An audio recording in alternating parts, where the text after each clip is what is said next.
Well, hey guys, it's Jazz. So I am back with my videos for April. So some of you may know I said I was to post a video every day for April for the month of Autism Awareness Month. I did not get to post one every day, but I'm still going to post 30 before the month is over. There will be 30 videos for April. So today we're going to talk about ethics.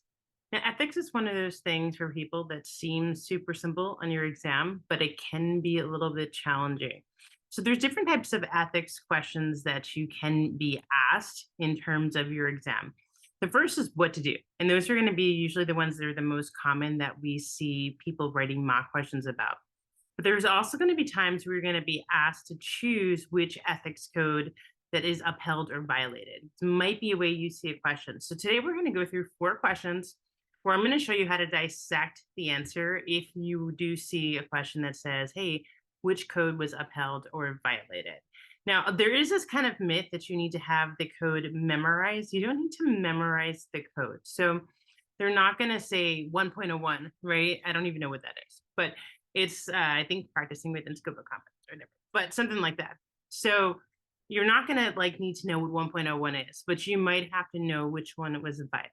So let's take a look at 4 questions about that. Again, there will be 30 videos before April is over in honor of Autism Awareness Month. Quick little announcement. So if you do not know, starting today, I have decided I am going to do a weekly Zoom meeting for anyone who's studying for their BCBA exam. It is going to be a devotional and prayer. It's going to be a Christian-based meeting. It is basically, we're going to pray, read some encouraging scriptures. It is something that I'm doing that's totally free, totally open to anyone. You don't have to have any of my products or be one of my students to partake in it. So that is something that is everyone is welcome to do. It's going to be on Thursdays at 6:30 p.m.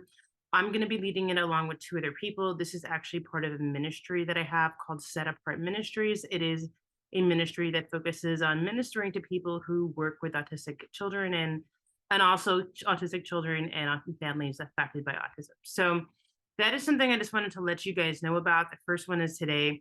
It will have its own YouTube channel, so it'll be featured on. All the events will be recorded, posted on YouTube. It will be featured on my channel, but it will be its own separate YouTube channel. So I just wanted to let you guys know that that's something that is available to you if you want to. So that's my quick little housekeeping. All right, so let's talk ethics.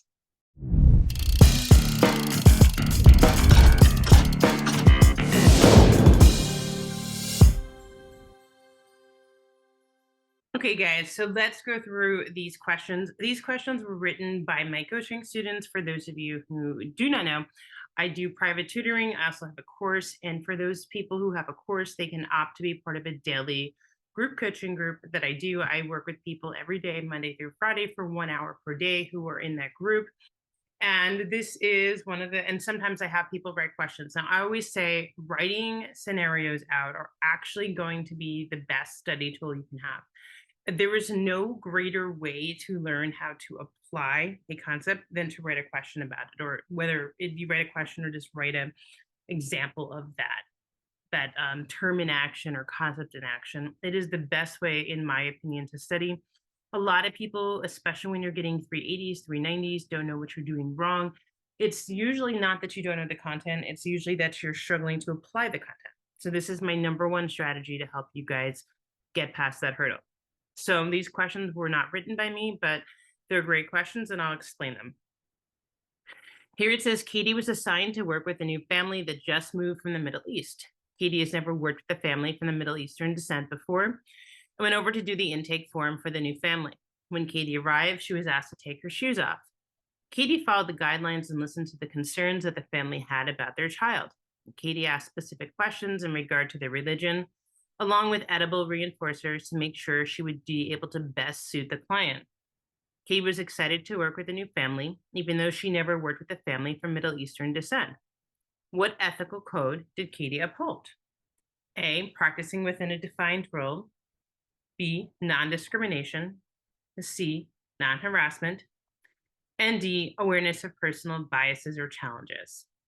So my best advice, if you get a question like this, is what is the author of the question trying to point out? Someone wrote this question, right? When they wrote this question, they were trying to point out something. So oftentimes, it can be confusing when you get a question like this because it can look like there's more than one good answer. Like here, non-discrimination, non-harassment, or being aware of personal biases and challenges. Those seem like they could be decent answers.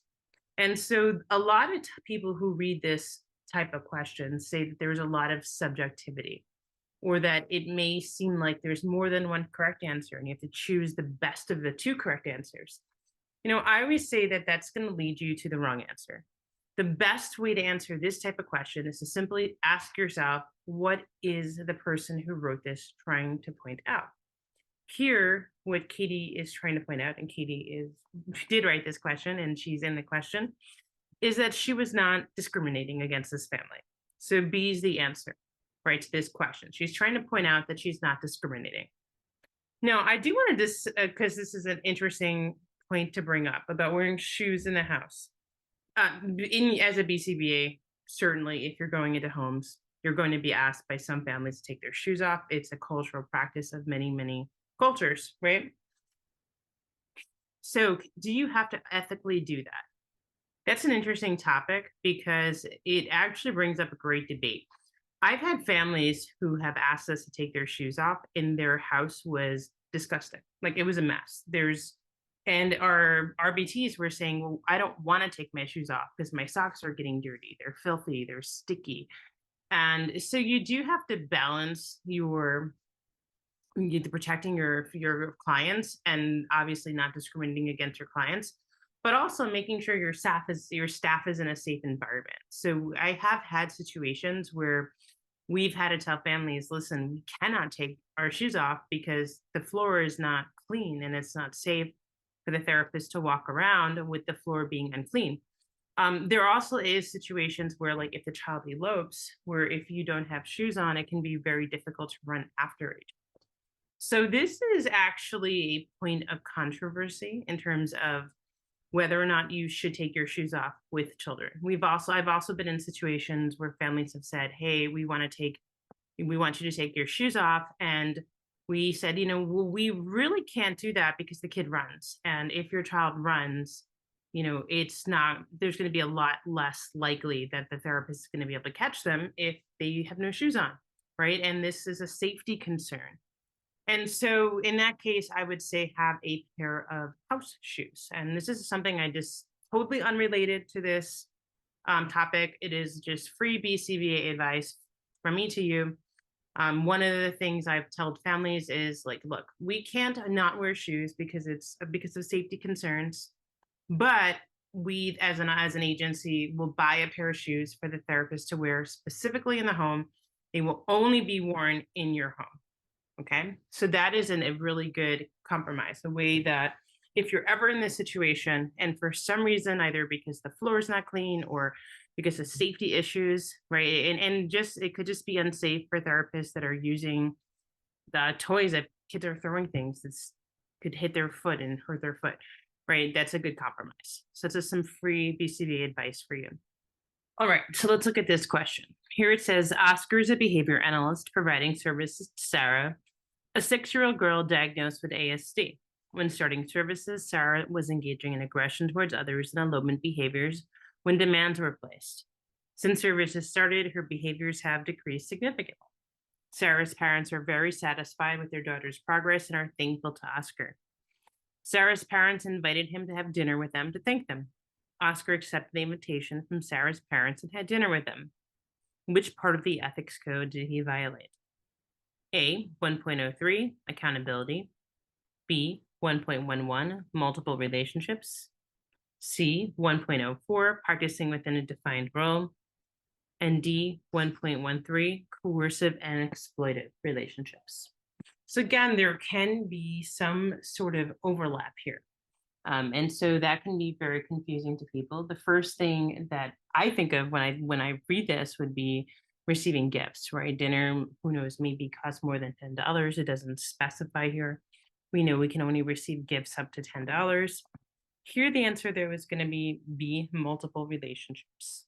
This is another situation that you're almost certainly going to be in as a BCBA. The problem becomes when you start to have either you're invited to a birthday party, you're invited to dinner, when you start to have those types of relationships with your clients. And early in my career, prior to me being a BCBA and being under the BCBA code, these are things that I did. It never turns out well, right?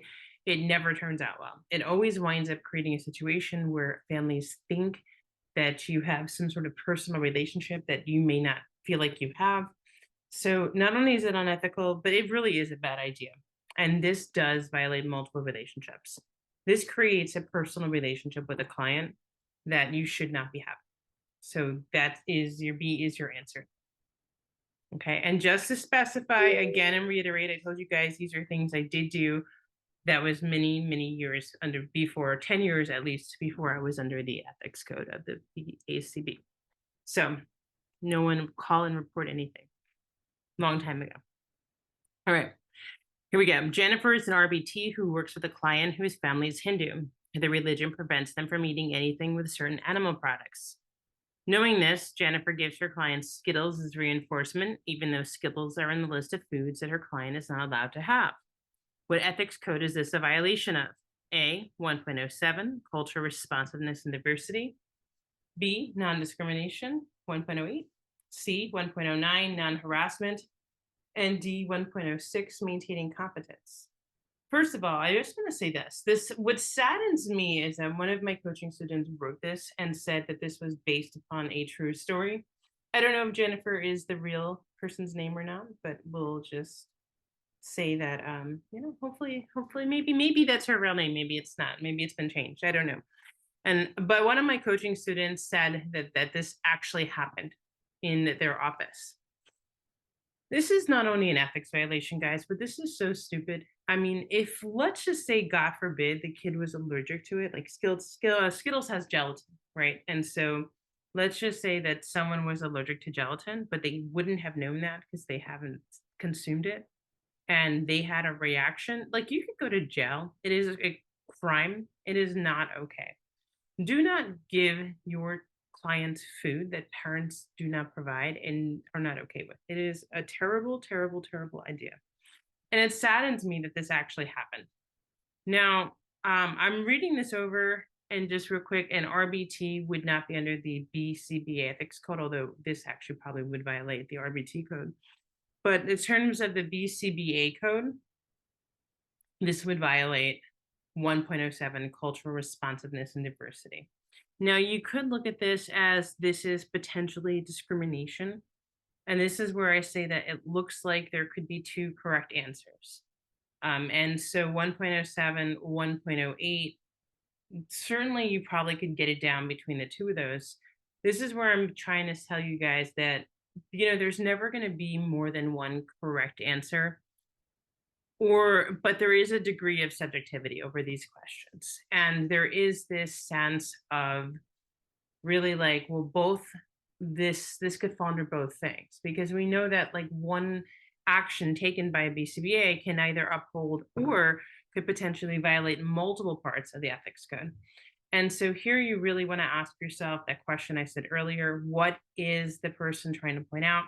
Here they're trying to point out that they're not being responsive to this person's culture. So that's why A is the answer. In terms of, you could argue it's discrimination.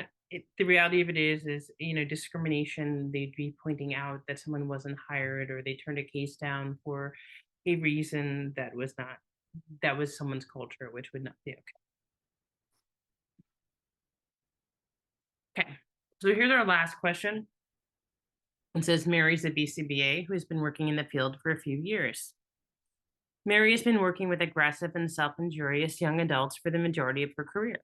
Mary attended a conference where they discussed the importance of using functional communication training, along with RIRD, that stands for response interruption and redirection, to reduce maladaptive behaviors. After watching the lecture, Mary decided to look for continuing education coursework on this topic.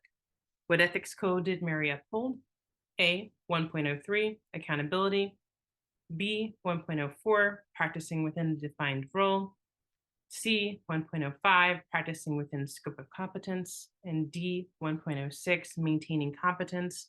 Here again, guys, you're going to ask yourself, what are they trying to point out? This person's doing CEUs.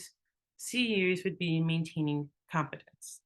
Again, it may seem like there's overlap because you have practicing within a role and you're being competent if you're attending CEUs, but when they're actually talking about attending some sort of CEUs, it's really talking about maintaining competence.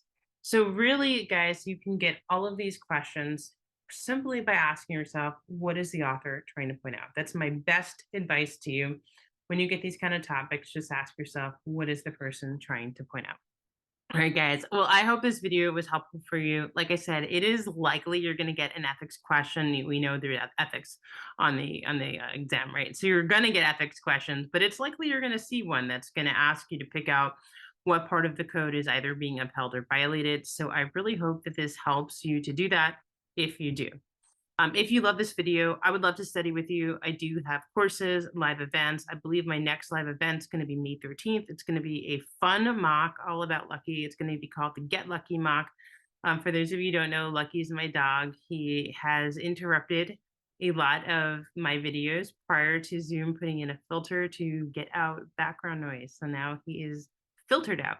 But I'd love to have you part of that event. It's going to be May 13th. It's going to be 185 questions all about Lucky. I also have my course. I have private tutoring and my private coaching group. So lots of ways you can work with me. They're all on my website, hopeeducationservices.com. Hope you guys check it out. Hope to see you there and in the next video.